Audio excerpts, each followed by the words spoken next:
Bonjour à tous et bienvenue à ce Rennais en sélection. Pour cette trêve, 6 rouges et noirs ont été appelés par leur pays pour jouer diverses compétitions. Entre les difficultés de Nzonzi avec les Bleus, la qualification à la CAN du Mali de Traoré et du Sénégal de Gomis, en passant par la surprise d'Amergui avec la Tunisie, vous l'avez compris, il y a pas mal de choses à dire sur cette trêve de novembre. Bonne vidéo à tous.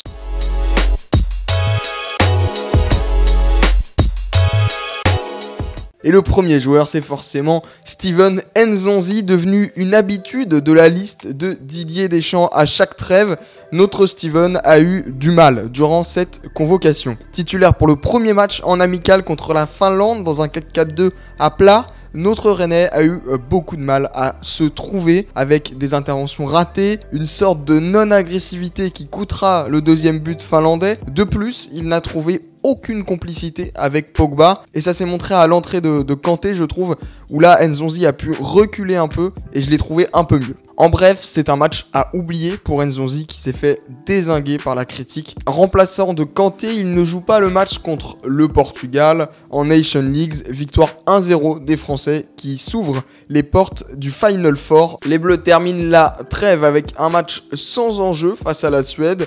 Tout le monde pensait que Nzonzi allait être titulaire, mais non, Deschamps met notre Rennais sur le banc. Il entrera tout de même à la 78e, alors que les Bleus mènent 3-1, une entrée basique, sans coup d'éclat, victoire 4-2 des Bleus au final. Pour Nzonzi, cette trêve a été plus compliquée que les dernières, avec un match très moyen face à la Finlande, pour lequel il a été beaucoup critiqué. Notre Rennais n'a pas pu montrer sa valeur dans les matchs suivants à Deschamps, mais je suis confiant sur des prochaines sélections, car c'est un profil de joueur que Deschamps n'a pas, à part Kanté évidemment, et Nzonzi vraiment dans son poste de numéro 6 avec un milieu à 3, pour moi, c'est toujours efficace et ça passe en équipe de France. Pour l'instant, on ne sait pas quand on reverra les Français. Le Final Four est en octobre 2020, il y a le temps. Mais avant, il y a l'Euro en été, mais encore aussi dans longtemps. Donc on se tient au courant de la suite pour les Bleus. Le second joueur dont on va parler dans cette vidéo, c'est Amari Traoré qui a comme d'habitude maintenant rejoint sa sélection malienne. C'est désormais le nouveau capitaine de la sélection, titulaire au premier match contre la Namibie à son poste habituel de défenseur droit. J'ai regardé le match, il fait une bonne première mi-temps, se projette bien avec de très bonnes combinaisons, mais en deuxième mi-temps le Mali va reculer à l'image de quelques ratés en plus de Traoré, mais le Rennais a quand même été solide dans le match, victoire courte du Mali 1-0 face à la Namibie donc. Mais ce que je retire aussi de ce match, c'est que le Rennais prend son rôle de capitaine très à cœur, n'hésite pas à aller dialoguer avec l'arbitre, encourage beaucoup ses coéquipiers. Titulaire aussi au retour face à la Namibie, Traoré fait un bon match. Celui-là, je ne l'ai pas vu, mais les Maliens ont gagné avec la manière, 2-0. Et d'ailleurs, Amari offrira une passe D pour Sékou Koïta qui ouvre le score. Bilan très positif pour Traoré qui s'impose comme le patron de l'équipe malienne. Avec le brassard, il nous fait de très bonnes prestations. Mais le bilan est aussi positif pour le Mali qui est qualifié pour la CAN. Pour l'instant, premier de leur groupe, les Aigles se battront pour garder la première place durant la prochaine trêve qui se déroulera en mars 2021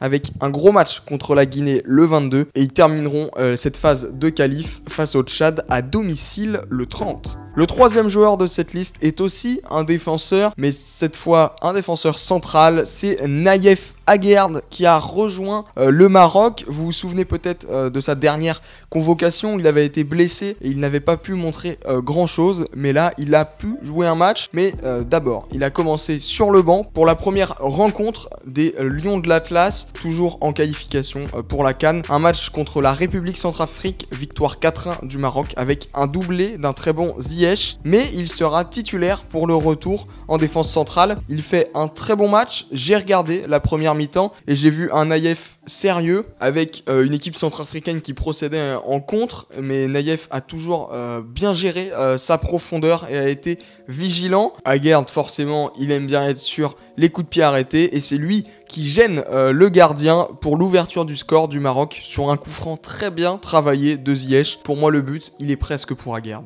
Le bilan de Naïef pour cette trêve est donc positif, il a pu montrer sa valeur à Ali Lodzik. On reverra les Lions de l'Atlas pour la suite de ces qualifications à la CAN. Pour l'instant, premier de leur groupe, il leur suffit d'une victoire dans les 2 derniers matchs qui se dérouleront en mai. Un match en Mauritanie le 22 et le dernier match à domicile contre le Burundi le 30. Une des grandes satisfactions de cette trêve, elle vient aussi des jeunes de l'équipe de France avec Adrien Truffert qui découvre les espoirs. Il est convoqué pour la première fois par Ripoll pour pallier aux absences de Fetou Mawassa, seul défenseur gauche du groupe. Il est titulaire face au Liechtenstein, toujours pour les qualifs à l'Euro 2021. Adrien fait un plutôt bon match face à des adversaires extrêmement faibles par rapport à l'armada française déjà en espoir. Il fait pas mal de bonnes montées avec des combinaisons plutôt intéressantes avec Diaby et Guendouzi. Je mettrai quand même quelques petits bémols sur ce match. Le premier, c'est quelques erreurs d'inattention, des fois des passes pas appuyées qui donnaient des occasions au Liechtenstein. Et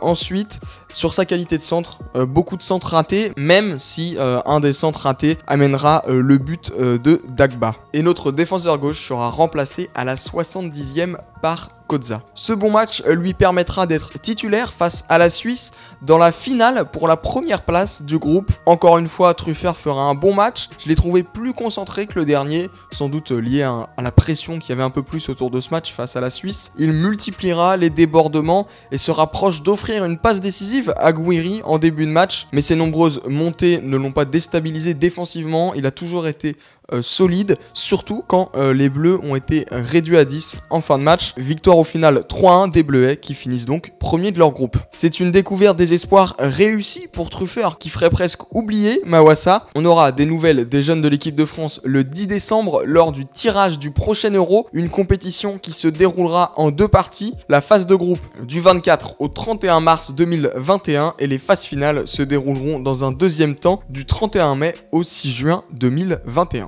Maintenant qu'on a parlé de tous les joueurs qui en peuvent plus jouer, parlons de ceux qui sont restés sur le banc et commençons par notre pépite belge Jérémy Doku qui malheureusement a eu une trêve on va dire infructueuse avec la Belgique. Il a ressenti une gêne en début de semaine et le staff belge n'a pas pris le risque de le titulariser. Les Diables Rouges ont malgré ça fait un sans faute avec une victoire en amical contre la Suisse et 2 victoires en Nation Leagues, 2-0 contre l'Angleterre et 4-2 face au Danemark, ce qui a ouvert les portes du Final Four où ils retrouveront la France. Comme les Bleus, le prochain rendez-vous de la Belgique c'est l'Euro en été. Je ne sais pas s'il y aura des matchs amicaux avant. À voir, on va suivre ça en espérant que Doku puisse jouer quelques matchs avec les Diables Rouges. Alfred Gomis, deuxième gardien du Sénégal, retrouve aussi la sélection après son absence à la dernière trêve pour blessure. Mais bon, logiquement, il n'a pas gratté de temps de jeu derrière Mendy qui est en ce moment dans la forme de sa vie. Les Lions de la Teranga réussiront à se qualifier à la CAN 2022 avec